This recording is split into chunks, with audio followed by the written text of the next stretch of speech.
In the personal finance community, there's a lot of different voices talking about where to put your money and how to prioritize it.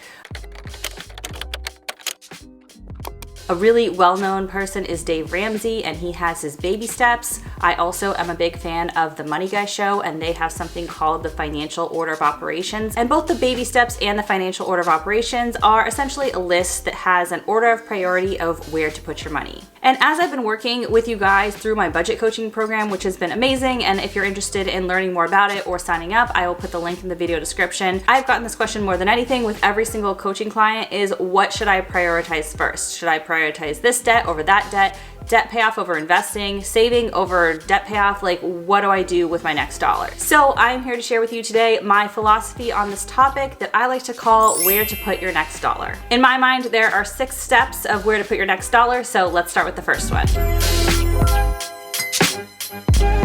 Number 1 is a 1-month emergency fund. Before you start anything, you need an emergency fund, and I suggest a 1-month emergency fund because this is enough to obviously get you through 1 month, but also enough to cover a lot of like big expenses that come up. Like if you have a big car repair that you have nothing saved for, like in a separate car sinking fund, your 1-month emergency fund should cover that. If you need to do a big home repair, like replace your hot water heater or something like that, a 1-month emergency fund should cover that as well. I think a 1-month emergency fund is enough money to pretty much insure you from not going back into debt from one of these miscellaneous random expenses, plus give you a buffer if you do lose your job and not just be stuck with no way to pay your bills without any time to figure it out.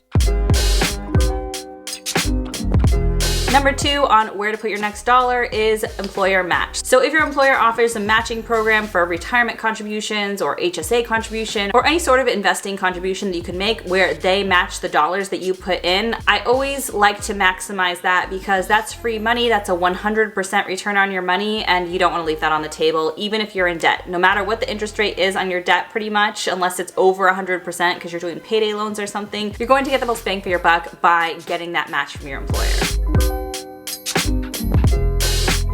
Number 3 is paying off high interest debt or high risk debt. So the type of things that fall into this category, first of all, credit card debt. I don't care what the interest rate is, it's always high risk debt. So that's why I said high interest rate or high risk.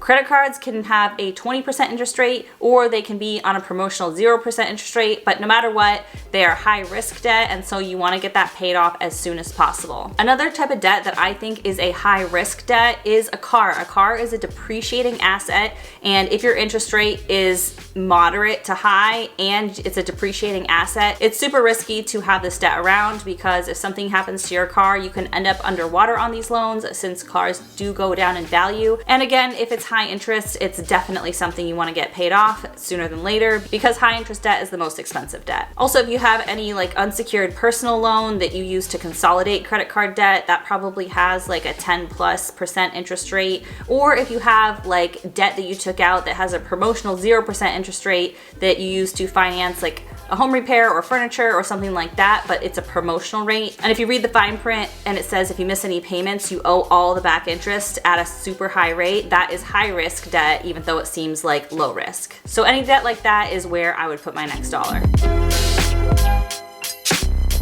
All right, number 4 on where to put your next dollar is increasing your emergency fund to 3 to 6 months of expenses. So after you've paid off your high risk debt and your high interest debt, then you want to bump up that emergency fund. I think 3 to 6 months of expenses is pretty standard advice, but use your discretion. If you're a 2-income household and you both have really solid jobs with a ton of job security, then you may not feel like you need a full 6 months of emergency fund. On the other hand, if you are a single income household, you have kids and you have an old house that you know needs a lot of repairs, then you may want to be on the higher end of that with that 6-month emergency fund. So use your discretion there, and whatever helps you sleep at night, whatever amount of savings you need in the bank to just help you feel good that you have enough to cover whatever may come up in your life, then that's the number you want to be at. It's a little different for everyone.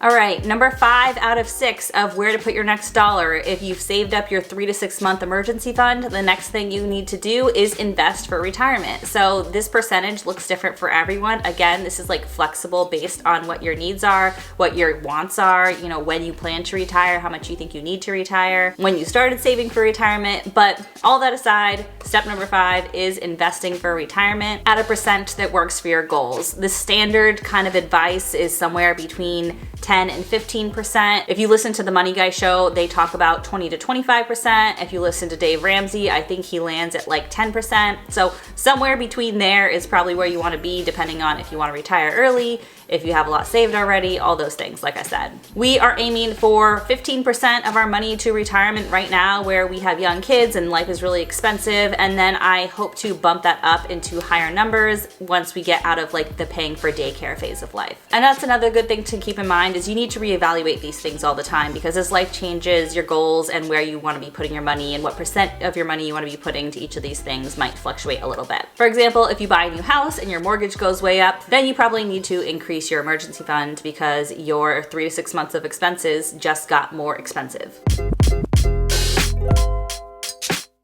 And the last one, number 6, is pay off low interest, low risk debt and or save for other financial priorities. So at this point, if you have your 3 to 6 month emergency fund and you're investing the percent you need to safely get to your retirement number by retirement age, then I think you can be pretty flexible with where you put your money next. If investing more seems good to you, then invest more. If you have low interest debt like your mortgage or a student loan, then I think it's okay to slow pay those things if you're hitting your other financial goals. Now, it just depends what works for you. Like if your student loan debt is keeping you up at night, then you probably want to pay it off a little bit faster and prioritize that over saving extra or saving for other financial goals. But if you feel fine about your debt that you have and it's low risk, low interest debt, then it's okay to save and invest for other things that might be important to you, like upgrades to your home. So that is my personal humble opinion on where you should put your next dollar. I hope you guys enjoyed this video. Let me know what you think. Is Dave Ramsey right? Are the Money Guys right? Am I right? What's the best way to manage your money and prioritize it? Comment below and let me know. Thanks so much for watching, and I'll see you in the next one.